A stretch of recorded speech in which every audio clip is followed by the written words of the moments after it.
Apa yang akan gua sampaikan dalam video ini, antara akan bikin lu takut, atau justru akan menyelamatkan lu dan menyadarkan lu bahwa dunia itu tidak sama lagi. Dunia yang lama sudah mati. Dunia sudah berubah.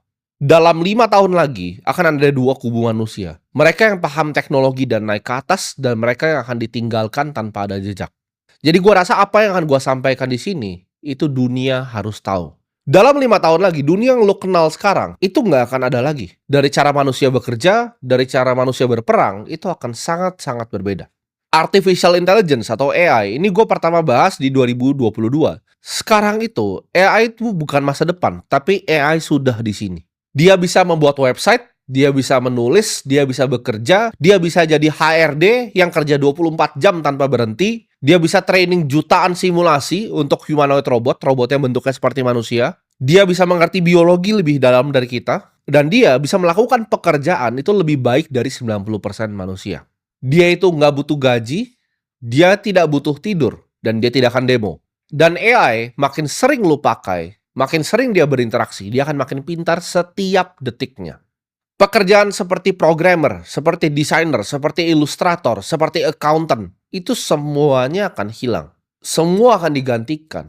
Dan masih banyak yang bertanya ke gua, lalu kerja apa? Jawabannya tidak ada pekerjaan yang lu bisa lakukan lagi. Antara lu punya sistemnya atau lu mati.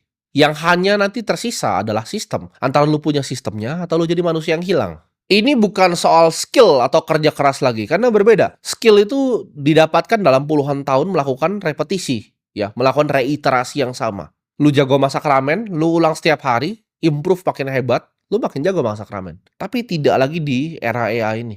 Ini bukan soal skill dan cuman kerja keras, tapi siapa yang punya infrastrukturnya duluan, siapa yang punya energinya duluan, siapa yang punya data centernya duluan. Karena makanan dari AI ini akan berbentuk energi. Rumah dari AI ini akan berbentuk data center.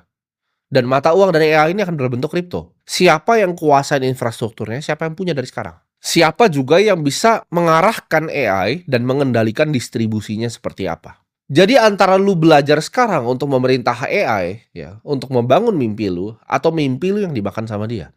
Ketika lu sudah tidak bisa memerintahkan AI, ya, lu jadi manusia yang golongan tidak dibutuhkan, lu akan hilang tanpa jejak di sejarah. Kita ini sudah di posisi yang unik. Jadi gue sebutnya ini posisi revolusi teknologi. Yang paling baru-baru, orang protes ya, bahwa GPT model yang baru itu bisa bikin ilustrasi mirip seperti gayanya Ghibli dan gaya semua yang lainnya. Marvel bisa, Disney bisa, apapun itu dia bisa. Ilustrator banyak yang protes. Miyazaki sendiri pun protes. Tapi copyright itu adalah sebuah konsep di dunia yang lama. Ketika mereka semua protes, ini artinya apa? Revolusinya sudah sampai. Revolusinya sudah di depan mata. Pertama akan graphic designer dan ilustrator yang protes. Nextnya akan programmer yang protes. Nextnya akan guru yang protes. Karena itu tidak dibutuhkan lagi nanti guru. Ya, ketika AI sudah canggih, itu semua bisa self-paced learning. Dia lebih mengerti cara ngajarin lu dibanding guru terpintar dimanapun. Dia bisa semua bahasa. Alexander the Great itu jadi hebat karena dia punya guru. Lu bayangin, ya, lu punya guru sepintar Aristoteles ngajarin lu setiap hari. Lu akan jadi manusia seperti apa? Ini yang diberikan ya oleh AI. Mari kita berkaca dalam sejarah ya. Tahun 1811 di Inggris. Ketika ditemukannya mesin tekstil, apa yang terjadi? Para skilled worker-nya ya, para pekerja kasarnya yang mereka merasa berskill itu, mereka ngamuk ya. 1811 mereka banting-banting semua mesin tekstil itu, mereka demo besar-besaran. Namun lihat, apakah mesin jahit punah? Tambah canggih, bukan? Sekarang banyak yang bahkan pabrik-pabrik yang di sini itu tidak bisa bersaing dengan manufaktur yang canggih di Cina. Jadi mereka tidak bisa bersaing dengan impor dan banyak sekali lapangan pekerjaan yang hilang. Selama 200 tahun itu cuma akan jadi makin canggih. Ada hasil nggak orang-orang goblok itu demo waktu itu? Tidak ada. Teknofobia itu tidak akan pernah berhasil. Karena teknologi akan makan kalian semua. Software dan code itu akan makan kalian semua. Awal 1900 ketika kereta kuda digantikan dengan mobil. Lu kira nggak ada yang protes? Orang yang ngurusin stable kudanya, peternak-peternak kudanya, yang kerja di sana di peternakannya, yang belajar cara ngatur kuda, bawa orang. Mereka protes apa? Oh, mobil berisik, mobil bahaya, tabrakan lu bisa mati. Mereka protes besar-besaran, tapi hasilnya apa? Masih ada kuda di jalan? Tidak, ini akan sama seperti ilustrator yang bacot itu nanti. Mereka itu tukang bikin kuda, ya, tukang peternak kuda. Mereka tidak akan ada lagi nanti. Ada, tapi buat kuda yang lomba lari ya. Mungkin ada beberapa yang sangat-sangat jago, top 10 gitu. Tapi mayoritas yang cupu-cupu. Seperti kalian yang nonton ini, mungkin ilustrator yang nonton ini, kalian akan digantiin. Printing press abad ke-15. Ketika ditemukan printing press, itu adalah revolusi distribusi informasi. Yang marah siapa? Banyak sekali orang. Yang tulis-tulis zaman dulu ada pekerjaan untuk ngopi buku, ya. Jadi buku itu dikopi pakai tangan. Manuskrip, ya, itu dikopi pakai tangan. Yang marah siapa? Gereja. Jadi kalau lu belajar sejarahnya printing press, yang pertama marah adalah gereja. Mereka ngerasa mereka akan kehilangan kekuasaannya ketika informasi itu bisa disebarkan lewat printing press. Karena mereka tidak bisa cuci lagi otak-otaknya. Sekarang kita lihat, apakah gereja itu punya kekuatan yang sama seperti abad 15 dan sekarang? Jawabannya tidak. Apakah ada hasilnya yang protes-protes itu? Jawabannya tidak. Teknologi itu tidak nunggu lu, teknologi itu tidak nunggu lu mau gitu lu pakai atau dia peduli sama lu demo, enggak. Ini enggak baru-baru aja, ini baru ada sesuatu yang bisa menggantikan manusia yang membuat yang namanya seni. Mau influencer-influencer bodoh ini yang nggak belajar sejarah ini komplain, nggak masalah. Karena opini mereka dalam 50 tahun lagi itu tidak akan ada. Seperti orang-orang yang protes kuda tahun 1900, 1811, abad ke-15. Ini akan dilupakan, dan orang-orang bodoh seperti ini akan dilupakan dalam sejarah dan ditertawakan dalam 100 tahun lagi. Nanti akan ada orang yang bikin video seperti ini, udah di metaverse tuh, ketawain orang-orang kayak gitu. Tapi lu kira itu seni itu baru sekarang terdisrupsi? Tahun 1990, ada band besar sekali namanya Metallica. Ketika Napster keluar, apa yang mereka lakukan? Berteriak, ya kan? Beli fisik dong, mereka berteriak, mereka pakai fansnya untuk dorong mundur. Ketika MP3 dikeluarin. Hasilnya apa? Semua musik sekarang streaming. Ya. Mereka harus menghamba ke Apple Music dan Spotify. Bukan record labelnya lagi mereka menghamba. Mereka itu push, distribusi ayo tradisional. Tapi apakah berfungsi? Apakah sekarang orang masih putar CD kah? Karena demonya Metallica? Nobody gives a fuck. Dia bahkan siapa sekarang. Orang yang mau denger lagunya sekarang itu denger dari streaming. Dibuka di YouTube. Ya. Kita mundur ke yang baru-baru. 2010. Supir taksi. Supir taksi itu demo satu dunia ketika Uber itu keluar. Mereka nggak mau adanya Uber. Itu macam-macam. Ada lawsuit dilempar. Nanti bakal sama nih. Ilustrator Miyazaki mungkin lempar lawsuit ke ChatGPT segala macam. Itu dilempar lawsuit. Lobbying partinya dorong ke US. Karena perusahaan taksi itu perusahaan-perusahaan besar. Perusahaan-perusahaan konglomerat. Ini nggak cuma di US, di seluruh dunia. Dan hasilnya apa? Nol besar. Dulu di Indo juga sama. Ojek pangkalan berantem sama ojol. Sekarang coba mana? Ojek pangkalan. Berani nggak berantem sama ojol sekarang? Karena semuanya ojol. Dulu ojol 1:100. Ada ojol, ada ojek pangkalannya berantem, ojolnya takut. Sekarang, coba. Teknologi nggak peduli lu siapa. Skill lu apa yang lu mau di dunia ini. Sekarang itu ilustrator. Next-nya akan programmer. Dan bahkan gua akan ngomong di sini. Ini mungkin sedikit ekstrim. Tapi kalau misalnya ada stakeholder yang mau dengar, gue ngomong di sini, tentara sudah tidak dibutuhkan lagi. Kenapa tentara sudah tidak dibutuhkan lagi? Perang next-nya itu akan semua drone warfare. Antara humanoid, yang mirip seperti anjing itu, bipedal, atau drone yang terbang. Jadi sisanya cuma drone lawan drone. Karena kita lihat dari di Ukraina kemarin perang, itu nggak ada manusia yang berani lawan drone terbang bawa senjata. Nggak ada manusia yang waras yang berani itu lihat ke atas. Kalau lu lihat tahun baru di Cina, itu mereka bikin drone itu bentuknya naga. Kalau itu semuanya ada senjata, mereka aja bisa bikin naga menari-menari dengan ribuan drone. Itu menurut lu kalau ditaruh senjata jadi apa? Lu masih maukah pegang senjata begitu lawan begitu? Teknologi sudah berubah. Jadi perang itu akan sangat berbeda ya. Misalnya contoh, Malaysia perang sama Singapura. Drone-nya akan dua-duanya keluar. Drone-nya akan lawan-lawanan. Ketika misalnya drone-nya Malaysia kalah, Malaysia harus langsung menyerah. Karena udah nggak dibutuhkan manusia lagi untuk bahkan men-settle dispute seperti peperangan. Jadi ke depan dunia ini akan sangat berbeda. Lu antara jadi korban dari teknologi seperti orang-orang yang protes, atau lu jadi tuannya dari teknologi, ya, yang bikin pabrik tekstilnya. Ini akan gantiin 40% lo, ya, dalam 2030. 40% pekerjaan lo akan semua digantiin. Jadi dari 280 juta penduduk Indonesia, 40% nggak akan punya kerjaan lagi di 2030. Sekarang pun udah mulai. Ini wave-nya akan mulai ya. Ketika humanoid udah mulai di shipping 2 tahun lagi, wave-nya akan mulai. Dan ini akan PHK, after PHK, after PHK. Perusahaan besar pilot, PHK, dan PHK. Antara lu bisa leverage ini untuk meningkatkan produktivitas atau digantikan, tidak ada di tengah. Zaman sekarang, perusahaan dengan karyawan yang sedikit itu bisa berkompetisi lawan perusahaan yang besar sekali. Perusahaan dengan 10 orang itu mungkin bisa menang lawan perusahaan dengan 1000 orang. Kalau perusahaan yang 10 orang, 10-10-nya itu paham cara menggunakan dan utilisasi AI. Cina itu akan menang ya dalam game manufaktur.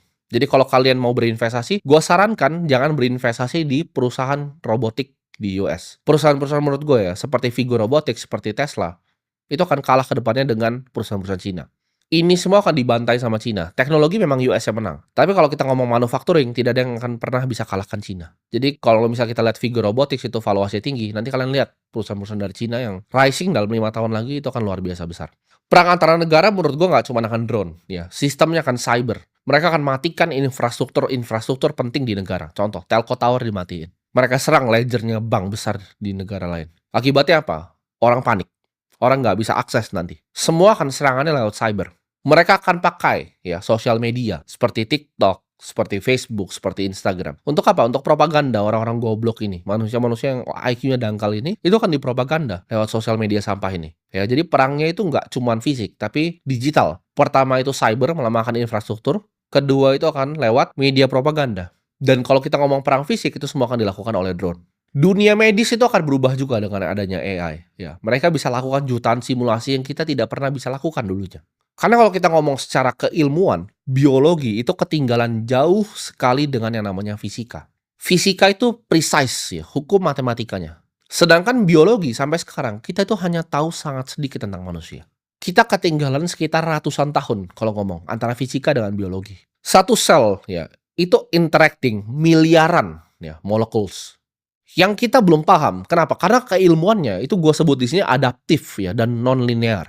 Jadi kita belum bisa figure out biologi. Kebanyakan dari operasi kita itu cuman belek dan keluarin sesuatu. We don't know shit about cell. Kalau fisika itu adalah hukum matematika yang pasti, biologi adalah mapping data yang berantakan. Dan kita ngomongin di sini soal probabilitas kalau biologi. Di dunia AI ini kita baru pertama bisa figure out. Makanya gue kemarin pernah share juga di Instagram story gue language model yang baru ya, yang bisa melakukan genomics LLM-nya. Ini akan bikin biologi maju ratusan tahun. Ini akan bikin biologi bisa catch up dengan fisika. Breakthrough fisika itu udah lama. Ya kalau kita ngomong dari Isaac Newton, kalau kita ngomong dari Albert Einstein, breakthrough-nya tuh sudah lama ya. Sedangkan breakthrough di bidang biologi itu baru. Kalau kita ngomong CRISPR, DNA sequencer, itu baru teknologinya. Akan ada kesenjangan sosial yang terbesar dalam sejarah manusia. Mereka yang bisa pakai dan mereka yang tidak bisa pakai. Gue percaya kekuasaan negara itu akan melemah ya. Nation state itu akan melemah. Kenapa? Karena pertama kali dalam sejarah manusia individu seperti gue itu bisa punya uangnya sendiri yang tidak bisa diambil dan tidak dibuat oleh pemerintah. Para teknokrat yang memiliki teknologi ini, on-ramp off-ramp-nya ya, memiliki teknologi OTC-nya itu akan menguasai dunia. Akan ada gue sebutnya di sini network state yang baru. Jadi bentuknya mungkin bukan seperti negara yang kalian paham. Tapi ini sesuatu yang digital, yang dimulai dengan komunitas digital. Ini nggak menutup kemungkinan ya. Suatu saat gue akan beli ya area gue sendiri, pulau gue sendiri, dan gue dirikan network state gue sendiri. Dengan orang-orang yang punya tujuan yang sama, yang punya mimpi yang sama. Memiliki uang sendiri, ya, dan memiliki cara pemerintahan yang di-running semua lewat codingan. Karena gue melihat sistem keuangan itu sedang berevolusi di depan mata gue sendiri, ya. Sistem keuangan tuh berevolusi. Kalau kita lihat di Venezuela, Lebanon, Nigeria, itu depan mata ya, lihat Turki protes ke Erdogan. Kepercayaan kepada pemerintah tuh mulai berjatuhan. Dan di saat kepercayaan ke pemerintahan mulai berjatuhan, kepercayaan terhadap mata uang pemerintahannya juga berjatuhan. Di saat itu semua berjatuhan, orang akhirnya baru lari ke Bitcoin. Negara akan berlomba, karena gue udah hitung, sisa Bitcoin itu hanya 3 juta ya, nanti sampai 2100 ditambang, 21 jutanya, itu sisa 3 juta. Dan ini 8 miliar manusia dan 3 juta koin. Jadi ya lu bikin matematikanya sendiri aja itu. Lu pikir aja aset itu akan jadi apa ke depannya. Bitcoin akan jadi bahtera untuk mereka yang tidak percaya terhadap sistem fiat yang korup ini. Yang didesain oleh para elit untuk merampokin semua ya hasil kerja keras kita. Zaman dulu waktu orang pakai emas ya, ketika kita bayar pakai koin, pakai emas, kita simpan di bawah ranjang. Uniknya orang tuh tidak perlu berinvestasi. Kenapa? Karena emasnya itu langka. Unik kan sekarang, dokter itu harus jadi hedge fund manager, dokter harus jadi investor. Kenapa begitu? Kenapa nggak dokter dapat koin ya? Dan dia bisa simpan koin aja dan dibayar gitu. Koinnya nggak turun nilainya. Koinnya nggak dipatahin sepertiga gitu loh. Koinnya nggak dipatahin setengah gitu setiap tahun. Kalau lu punya uang ya 100.000, itu 3 tahun tuh kalau robek aja itu jadi 50.000 3 tahun. Di saat itu ya gue sadar uangnya itu rusak. Apa sih uang itu sebenarnya? Uang itu kan adalah sertifikat. Kalau kalian punya emas di bank dulu zaman dulu. Oh, ini bisa ditukar loh untuk emas. Terus sekarang udah nggak ada emas. Terus ini apa? Kertas.